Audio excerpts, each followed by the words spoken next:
ప్రియ సోదరీ సోదరులారా, ఈరోజు మన పాఠం కొలసీ పత్రిక 4వ అధ్యాయం 1 నుండి 9వ వచనం వరకు సావధానంగా వినండి. పౌలు అంటున్నాడు, యజమానులారా, పరలోకములో మీకు యజమానుడున్నాడని ఎరిగి న్యాయమైనది, ధర్మానుసారమైనది మీ దాసుల ఎడల చేయండి. పనిచేసేవారు దేవుని బిడ్డలు గనుక వారి పనిలో కూడా పరిశుద్ధత ప్రతిఫలించాలి. నీ ఉద్యోగంలో, నీవు పనిచేసే స్థలంలో నీ వ్యక్తిగత పరిశుద్ధత కనపడాలి. అది దాచినా దాగదు. 3వ అధ్యాయంలో సేవకులను గురించి, ఉద్యోగులను గురించి చెప్పాడు. 4వ అధ్యాయంలో యజమానులను గురించి పౌలు మాట్లాడుతున్నాడు. మీ కింద పనిచేసే వారి పట్ల న్యాయంగా, ధర్మానుసారంగా ప్రవర్తించండి. మీ పైన పరలోకంలో యజమాని ఉన్నాడు. ఆయనకు మీరు సేవకులే. మీరు యజమానులు. మీ పరలోక యజమాని మిమ్ములను ఎలా చూస్తున్నాడో మీరు మీ సేవకులను అలాగే న్యాయంగా వారి పట్ల మీ ధర్మాన్ని నెరవేర్చండి. యజమాని తన సేవకునికి అన్యాయం చేయకూడదు.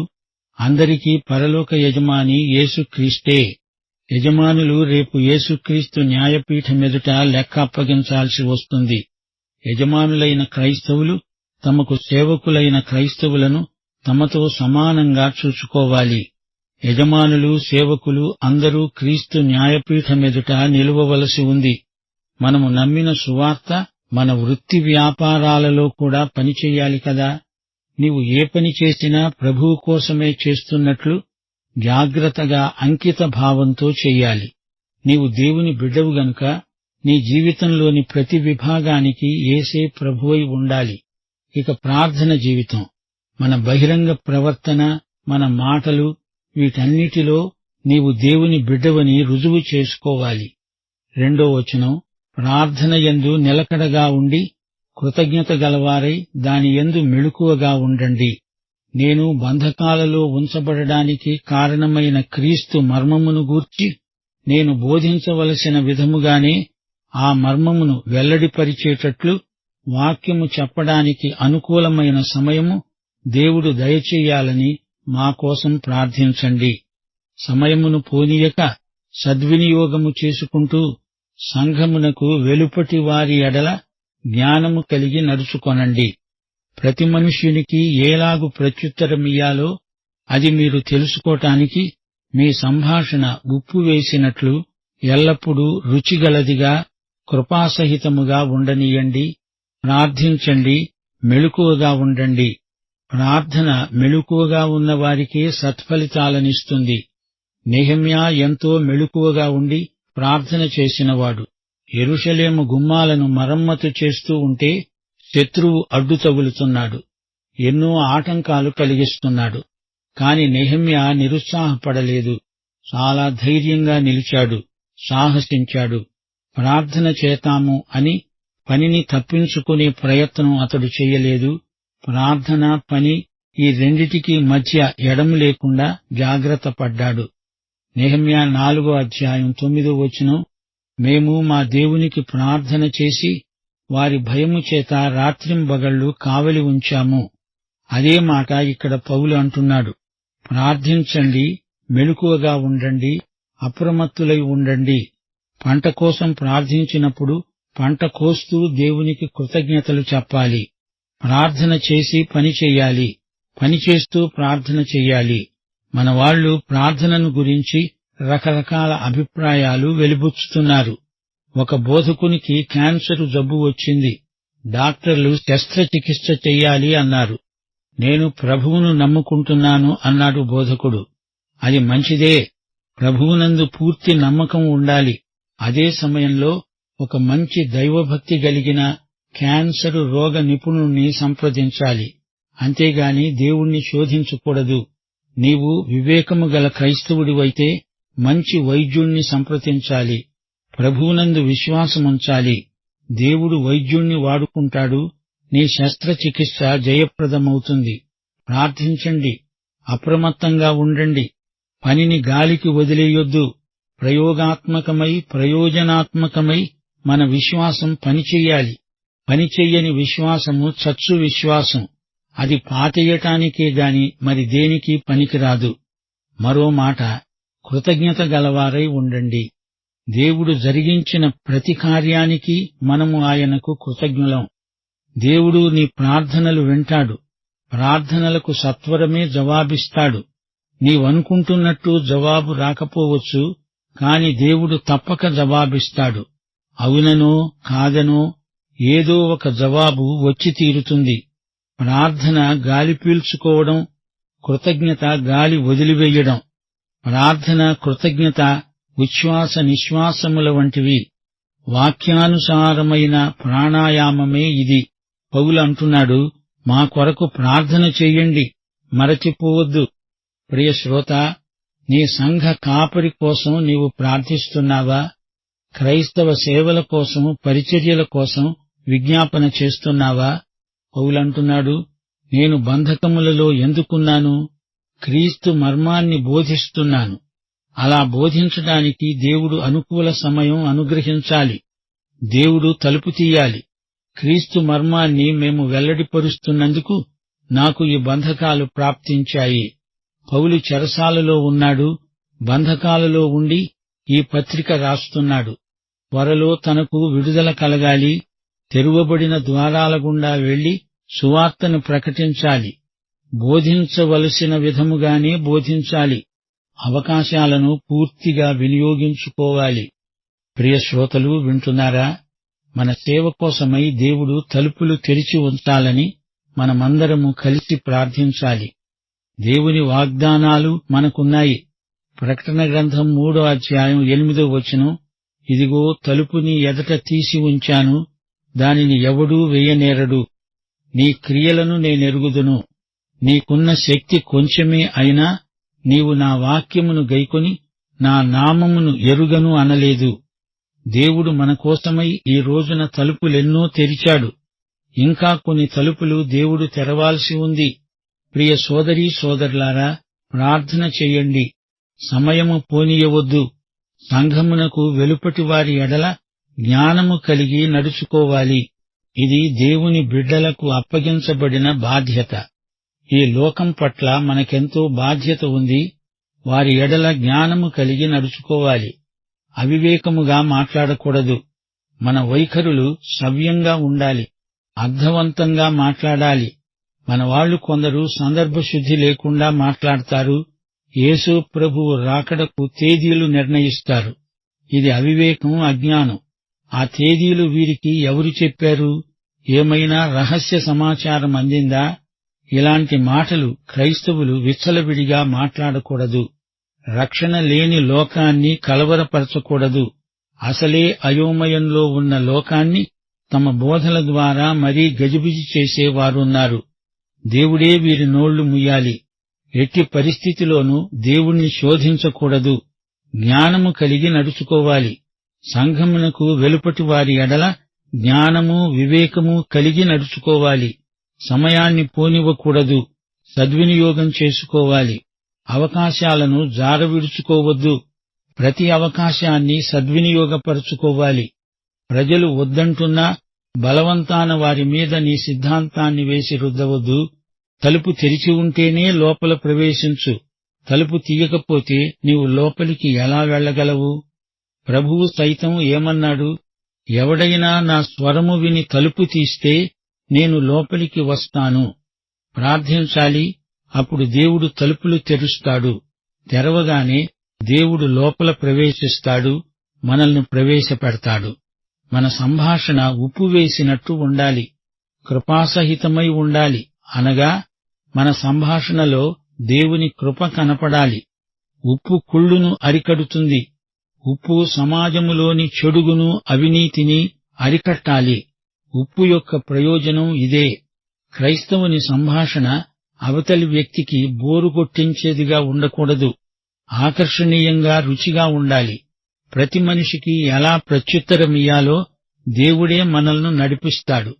7వ వచనం, ప్రియ సహోదరుడు, ప్రభువునందు నమ్మకమైన పరిచారకుడు, నా తోటి సేవకుడు అయిన తుకికు నన్ను గూర్చిన సంగతులన్నీ మీకు తెలియచేస్తాడు.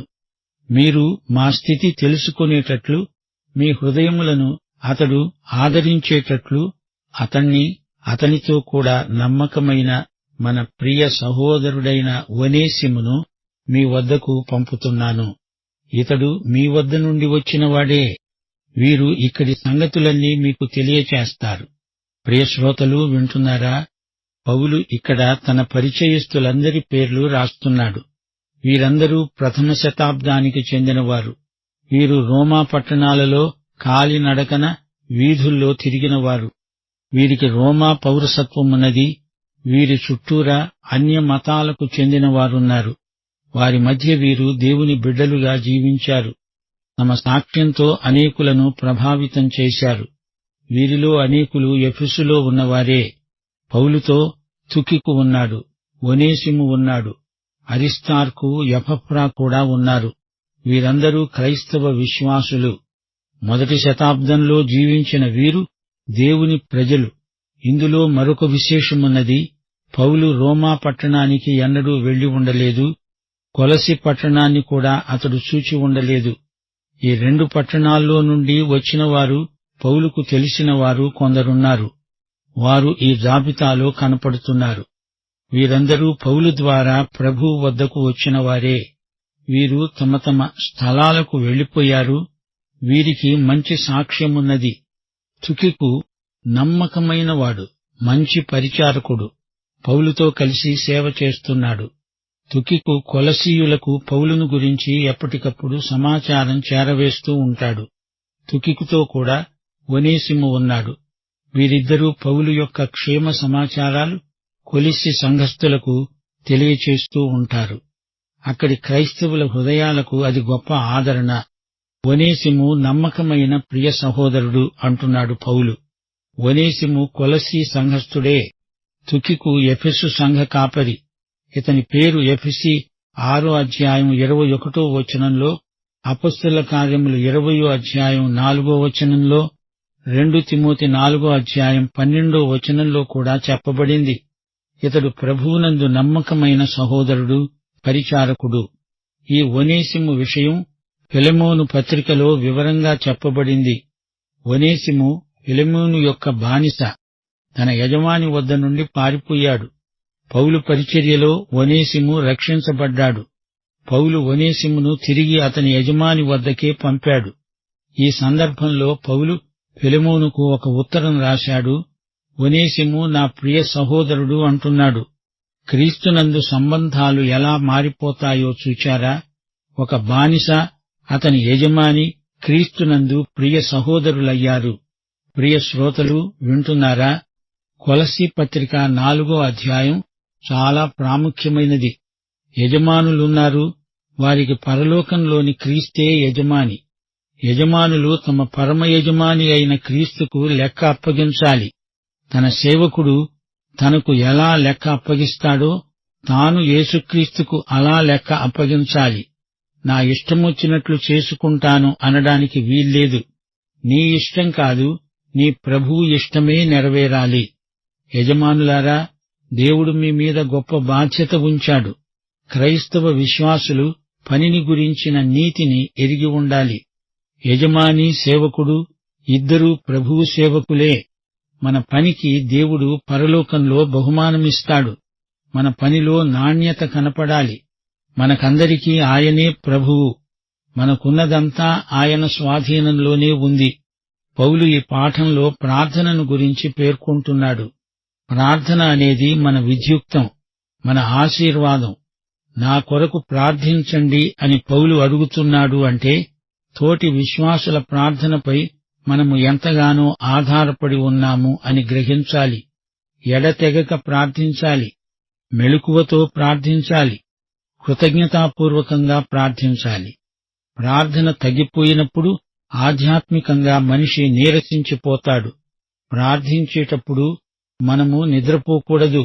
లూకాసు వార్త 9వ అధ్యాయం 32వ వచనం, పేతురు అతనితో కూడా ఉన్నవారు నిద్రమత్తుగా ఉన్నారు. వారు మేల్కొన్నప్పుడు ఆయన మహిమను, ఆయనతో కూడా నిలిచి ఉన్న మోషే, ఏలియాలను చూచారు. నిద్రపోతే దర్శనాన్ని పోగొట్టుకుంటారు. మత్తయి సువార్త 26వ అధ్యాయం 40వ వచనం, గెత్సెమనే తోటలో యేసు మరల శిష్యుల వద్దకు వచ్చి వారు నిద్రించడము చూచి, ఒక్క ఘడియ అయినా నాతో మేల్కొని ఉండలేరా అని ప్రశ్నించాడు. ప్రార్థించేటప్పుడు మన మనస్సు మెళుకువగా ఉండాలి, శరీరము కూడా అప్రమత్తంగా ఉండాలి. అలసిపోయి నిద్రపోతూ ప్రార్థించనక్కర్లేదు, మేల్కొని ఉండి అర్థవంతమైన ప్రార్థన చెయ్యాలి. పౌలు తన కోసం ప్రార్థన చెయ్యమని అడుగుతున్నాడు, అనగా సేవ కోసం ప్రార్థన చెయ్యమని ఆయన మనవి. దేవుడు మనకు అప్పగించిన పని చెయ్యాలి, దానికి కావలసిన అవకాశాలు, శక్తి సామర్థ్యాలు తనకు కావాలి. నీకు నాకు దేవుడప్పగించిన పని ఆటంకము లేకుండా జరగాలి. దానికోసమై అనేక మంది విశ్వాసులు ప్రార్థించాలి. కష్టాలను తొలగించమని కాదు, పని ఆగిపోకుండా కొనసాగాలని ప్రార్థన చెయ్యాలి. క్రైస్తవ జీవితంలో మనకు విజయం సిద్ధించాలి, అపజయం కలగకూడదు. శ్రోతలు వింటున్నారా? సంఘమునకు వెలుపటి వారి ఎడల జ్ఞానము కలిగి నడుచుకోవాలి. బయట ఉన్నవారితో సమయస్ఫూర్తిగా మాట్లాడాలి. అనవసరంగా మత సంబంధమైన చర్చలలో, వివాదాలలో చిక్కుకోకూడదు. మనకే అంతా తెలిసినట్టు గర్వంతో శాసించినట్లు మాట్లాడకూడదు. ఇతరుల మతాలను విమర్శించకూడదు, దూషించకూడదు. జ్ఞానము కలిగి నడుచుకోవాలి. వివాదాల ద్వారా ఎవరినీ క్రీస్తు వద్దకు నడిపించలేము. మన జీవిత విధానమే ఎదటివారి మీద ఎంతో ప్రభావం చూపెడుతుంది. ఇదే దేవుని బిడ్డలపై ఉంచబడిన గురుతర బాధ్యత. మనం అవకాశాల కోసం వెతుకుతూ ఉండాలి. పావురముల వలె నిష్కపటులము, పాముల వలె వివేకులము అయి ఉండాలి. క్రీస్తు కోసం పని చెయ్యాలి, మనుష్యులకు పరిచర్య చెయ్యాలి. క్రీస్తుకు సాక్షులం. మన సాక్ష్యం ఇతరులను ఆకర్షించేటట్లు ఉండాలి. సంఘం తన బిడ్డలను ప్రోత్సహించాలి. వారికున్న వరములు, తలాంతులు సంఘ క్షేమాభివృద్ధి కోసమై వినియోగమవ్వాలి. ప్రతి సందర్భంలో ప్రతి మనిషికి ఎలా ప్రత్యుత్తరమివ్వాలో ఎరిగి ఉండాలి. నీవు భక్తిగలవాడివే కావచ్చు, కాని నీ భక్తితో ఇరుగు పొరుగు వారిని విసికించడం మంచిది కాదు. కృపాసహితమైన సంభాషణ ఉప్పు లాంటిది. ఉప్పు తగుమాత్రం వేస్తేనే రుచి, లేకపోతే నీ వంటకమంతా ఉప్పు కషాయమైపోతుంది. ఎవరూ నోటబెట్టలేరు. యేసు ప్రభువులాగే మాట్లాడడం నేర్చుకోవాలి. ఆయన మాట్లాడుతూ ఉంటే చిన్న పిల్లలు సైతం ఆకర్షించబడేవారు. క్రైస్తవం ప్రజల్లోకి చొరవ చేసుకొని పోవలసిన ఉద్యమం. క్రైస్తవ సందేశం నిత్య జీవంతో, సమృద్ధి జీవంతో తొణికిసలాడుతూ ఉండాలి. ఈ అధ్యాయం ముగింపులో పౌలు కొందరు విశ్వాసుల పేర్లు చెప్తున్నాడు. ఈ మాటలు రాస్తున్నప్పుడు పౌలు చెరసాల నిర్బంధంలో ఉన్నాడు. ఖైదీలకు స్నేహితులైన వారికి ప్రమాదం పొంచి ఉంటుంది. పౌలును సందర్శించడానికి వచ్చిన స్నేహితులు ప్రభుత్వం దృష్టిలో నేరస్తులే. తుకికును గురించి పౌలు మంచి మాటలు చెప్పాడు. పౌలు యొక్క వార్తావహుడుగా సేవ చేశాడు. కొన్ని సంగతులు ఉత్తరంలో రాయటానికి వీలు కాదు. అందుకే పౌలు అన్నాడు, తుకికు వచ్చి నా సంగతులు మీకు తెలియచేస్తాడు. తన లేఖలో సంఘమును గురించి, సంఘ విశ్వాసమును గూర్చి మాత్రమే ఎక్కువగా రాశాడు. తుకికును గురించి పౌలుకు మంచి అభిప్రాయం ఉంది. ఓనేసిమును గురించి కూడా కొన్ని మంచి మాటలు చెప్పాడు. అతణ్ణి బానిస అనటం లేదు, నా ప్రియ సోదరుడు అంటున్నాడు. ఇంకా కొంతమంది పేర్లు కూడా పౌలు రాశాడు. ప్రియ సోదరీ సోదరులారా, పౌలు జీవించిన కాలంలో ఎందరో బానిసలు ఉండేవారు. యజమానులు, బానిసలు ఈ రెండు వర్గాల మధ్య ఎల్లప్పుడూ సంఘర్షణ ఉండేది. ప్రజల మధ్య ఉన్న ఈ వర్గ విభేదాలను అధిగమించింది క్రీస్తు సువార్త. పౌలు ఈ అంశాన్ని రాజకీయం చేయటం లేదు. యజమానులు, బానిసలు అందరూ క్రీస్తునందు సహోదరులై పరస్పర ప్రేమలో వర్ధిల్లాలని పౌలు హెచ్చరిక చేస్తున్నాడు. దాసులారా, ప్రభువుకు భయపడండి, యజమానులకు విధేయులై ఉండండి. మీరు ప్రభువైన క్రీస్తుకు దాసులు అంటూ పౌలు వారిని హెచ్చరించాడు. అలాగే యజమానులు కూడా తమ బానిసలకు అన్యాయం చేయకూడదు, వారిని పశువుల్లాగా, గొడ్లలాగా వాడుకోకూడదు.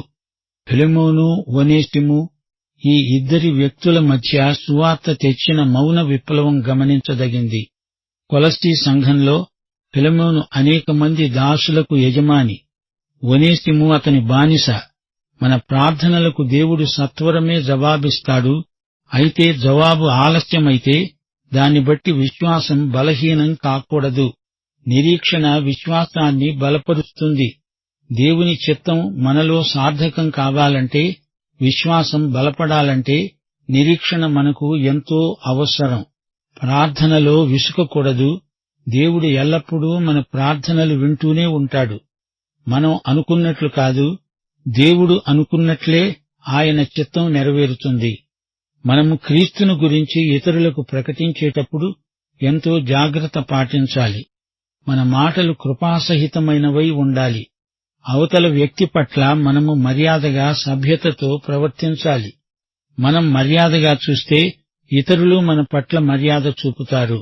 తుకికు పౌలుతో కలిసి ఉపకార ద్రవ్యాన్ని తీసుకుని యెరూషలేముకు వెళ్లినవాడు. ప్రియ శ్రోతలు, కొలసీ పత్రికలో మనం ఎన్నెన్నో ఆధ్యాత్మిక సత్యాలు నేర్చుకున్నాము. ఈ పత్రికలో పౌలు వివిధమైన అంశాలను ప్రస్తావించాడు. ప్రార్థన అనే అంశం పౌలుకు ఎంతో ప్రీతిపాత్రమైనది. ప్రార్థనలో పట్టుదల ఉండాలి. మనసు మెలకువగా ఉండాలి. హృదయం నిండా కృతజ్ఞత ఉండాలి. మన మనవులు స్పష్టంగా ఉండాలి. వాక్య పరిచర్య కొనసాగాలని ఎక్కువగా ప్రార్థించాలి.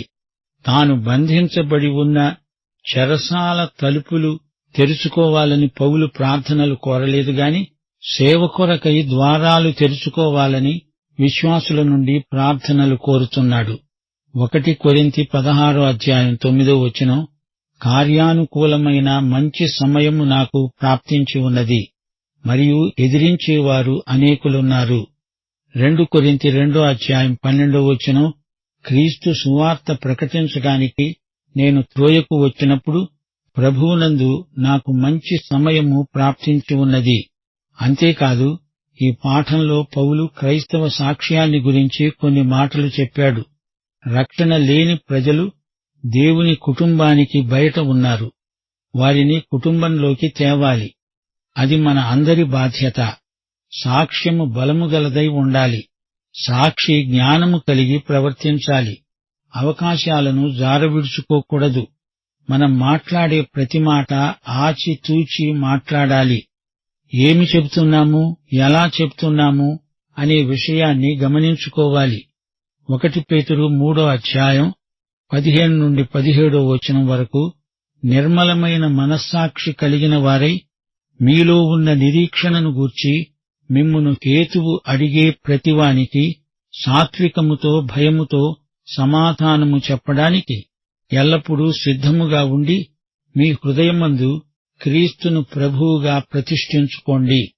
ఈ పాఠం ముగింపులో పౌలు తన అక్కరలను ఇతరులతో పంచుకుంటున్నాడు. క్రైస్తవ నాయకులకు విశ్వాసుల ప్రార్థనలు ఎంతో అవసరం. ప్రియ శ్రోత, నీవి యేసుక్రీస్తును నీ స్వకీయ రక్షకుడుగా ఎరుగుదువా? అయితే ఈ పాఠమంతా నీకోసమే.